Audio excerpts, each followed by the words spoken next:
आज म बुटवलको बुद्धनगरमा छु। यहाँ मेरो हातमा एउटा अङ्क छ होइन। यो एकैचोटिमा मिलाउनेलाई 500 रुपियाँ र दुईचोटिमा मिलाउँछ भने होइन कसैले 100 रुपियाँ दिनेवाला छु। आउनु सोधौँ है त। सर सुन्नु न, तपाईँहरूमा चाहिँ एउटालाई मैले च्यालेन्ज गराउँदैछु होइन। मेरो हातमा एउटा नम्बर छ। यो नम्बर एकैचोटिमा मिलाउनु भयो भनेदेखि 500 र दुईचोटिमा मिलाउनु भयो भने 100 रुपियाँ।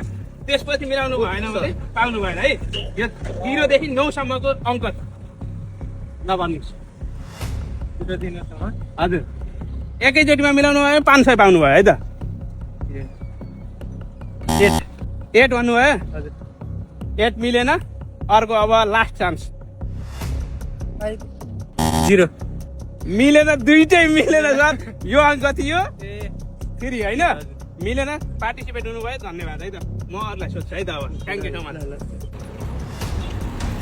म भाइलाई सोध्दैछु, भाइ मेरो भिडियो हेर्छौ कि नै? मेरो भिडियो हेर्छौ?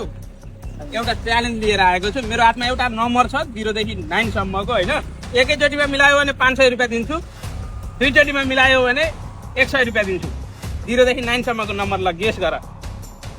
8 अलिकति मिलेन। 500 रुपियाँ त तिम्रो होइन गुम्यो।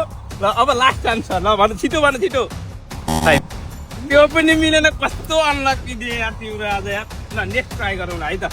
धन्यवाद पार्टिसिपेन्टको लागि। ल अर्को साथी आउँदैन हुन्छ उहाँको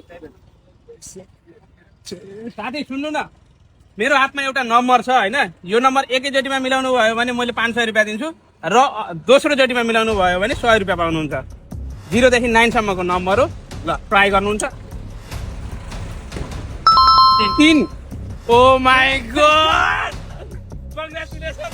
यो अङ्क 3 थियो। कस्तो लागिरहेछ? ठिकै छ। यस्तो ऱ्यान्डम पर्सनले मिलाउनु भयो। ल म तपाईँलाई कति रुपियाँ दिन्छु भने 500 रुपियाँ। यो तपाईँको हो। तपाईँको शुभ नाम? अनिल थापा। कहाँबाट? कहाँबाट? फर्साटिकरबाट। मेरो भिडियो हेर्नुहुन्छ कि नै? ल अब चाहिँ हेर्दै गर्नु है त। नेत्र नेउपाने भनेर फेसबुक र टिकटकमा है त। कस्तो लागिरहेछ? एकदम खुसी लागिरहेछ। अलि काम नु भएको छ। कहाँ जानु हिँड्नुभएको? हजुर अब घरबाट मेरो पिसी बिग्रियो थियो। हजुर पिसी बनाउनु दिएर आएको। ए ल हुन्छ। ल बधाई छ अनिल जी है त। धन्यवाद। उहाँलाई चाहिँ बधाई छ है।